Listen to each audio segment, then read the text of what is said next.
Hello everyone, welcome back to my channel. तो आज के इस वीडियो में हम बात करने वाले हैं सोबन सिंह जीना विश्वविद्यालय में आए हुए जो आपकी जॉब से रिलेटेड वैकेंसीज आ रखी हैं। तो उन्हीं के विषय में आज हम बात करने वाले हैं, जो कि सबसे पहले पेज पे जैसे ही आप एसएसजेयू की वेबसाइट को ओपन करते हैं तो आपको सीधे रिक्रूटमेंट नोटिफिकेशन ही दिख जाता है। तो जिसमें आपके जो पोस्ट आ रखी हैं वो है असिस्टेंट प्रोफेसर की, एसोसिएट प्रोफेसर की और असिस्टेंट लाइब्रेरियन की। और जो आपके असिस्टेंट प्रोफेसर हैं, एसोसिएट प्रोफेसर हैं या प्रोफेसर की जो सीट्स हैं वो अलग-अलग विषयों से संबंधित हैं। तो उसी के मैटर में हम बात करेंगे। तो सबसे पहले ये जो नोटिफिकेशन है इसको एक बार अच्छे से देख लेते हैं। तो सबसे पहले यहाँ पे देखिए, जो आपका एप्लीकेशन है, जो फॉर्म आ गया है आपका, वो 10/2/2026 को यहाँ पे रिलीज़ कर दिया गया था। जिसमें से आपका जो पोस्ट के नेम है वो मैं आपको बता चुकी हूँ। और यहाँ पे मिनिमम क्वालिफ़िकेशन आपकी देखी जाएगी हायर एजुकेशन रेगुलेशन 2018 के अकॉर्डिंग, जो कि मैं आपको अभी बता दूँगी कि आपकी क्या एलिजिबिलिटी रहेगी सभी पोस्ट के लिए। इसके अलावा हम बात करते हैं फ़ीस की। तो आपकी जो फ़ीस आपने भरनी है फॉर्म भरते टाइम, एप्लीकेशन फ़ीस, वो यूआर, ओबीसी, ईडब्ल्यूएस कैटेगरी के लिए ₹2000 की आपको फ़ीस भरनी है। और जो अदर कैंडिडेट्स हैं उनको एससी, एसटी से अगर आप हैं तो आपको ₹1000 का एप्लीकेशन फॉर्म भरना है। और आपकी जो एप्लीकेशन फ़ीस है वो अगर पे हो गई तो आपको वो रिफंड नहीं किया जाएगा। और जो आपको पेमेंट करना है वो ऑनलाइन मोड में ही करना है। तो ऑनलाइन मोड में कैसे करेंगे, क्या-क्या स्टेप रहने वाले हैं, कैसे आपको फॉर्म भरना है, ये सब मैं आपको इस वीडियो में बताने वाली हूँ। जो आपका एप्लीकेशन फॉर्म भरा जाएगा, वो आपका ऑफलाइन मोड में ही भरा जाएगा। यानी कि आप फॉर्म भरेंगे और उसको स्पीड पोस्ट के माध्यम से भेज देंगे। तो उसी के स्टेप बताऊँगी मैं आपको कैसे भरना है फॉर्म को, और आपको जो फीस है कहाँ पे सबमिट करनी है। और आपका जो स्पीड पोस्ट के माध्यम से जो आप एनवेलप में अपने एप्लीकेशन फॉर्म को भेजेंगे, तो वो आपका 2/3/2026 5 बजे तक यूनिवर्सिटी में पहुँच जाना चाहिए, यूनिवर्सिटी के ऑफ़िस में। इसके बाद अगर आपका एप्लीकेशन फ़ॉर्म पहुँचता है तो उसको एक्सेप्ट नहीं किया जाएगा, ये बात आप ध्यान रखेंगे।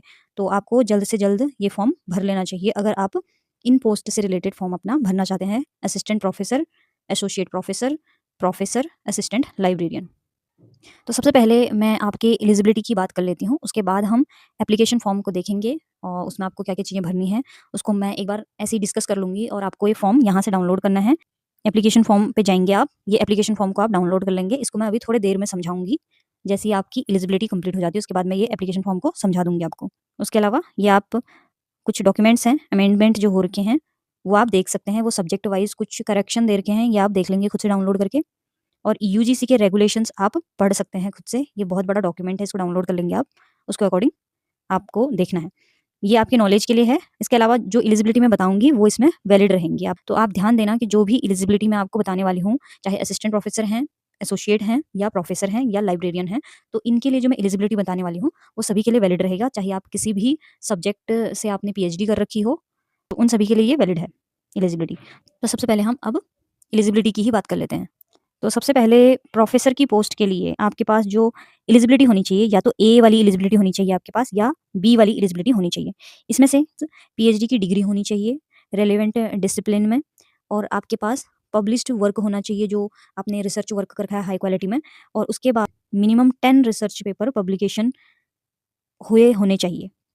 पीयर रिव्यू के साथ होना चाहिए, या इसके अलावा आपका यूजीसी केयर में आपके जर्नल्स लिस्टेड होने चाहिए, और टोटल रिसर्च का जो स्कोर है आपका 120 अबाउट होना चाहिए।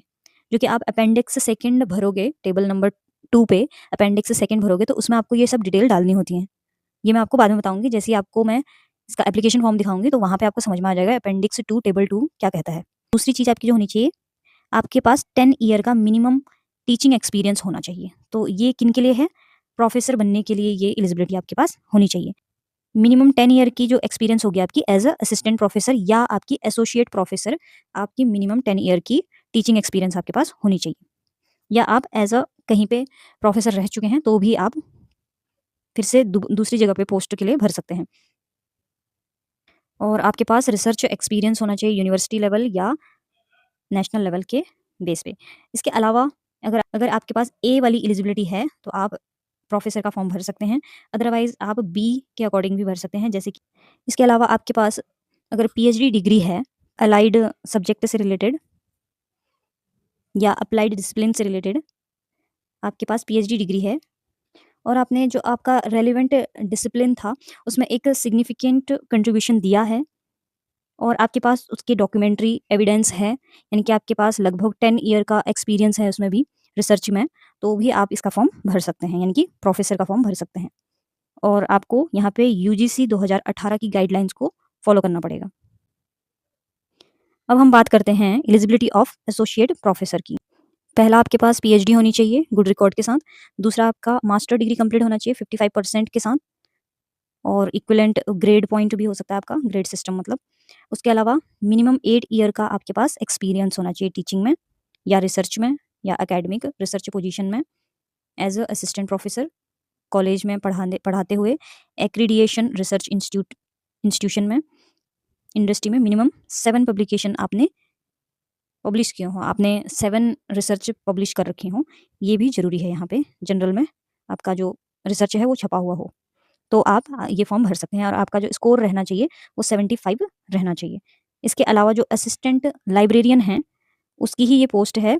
यहाँ पे ये एलिजिबिलिटी इसी प्रकार की होती है उनकी भी।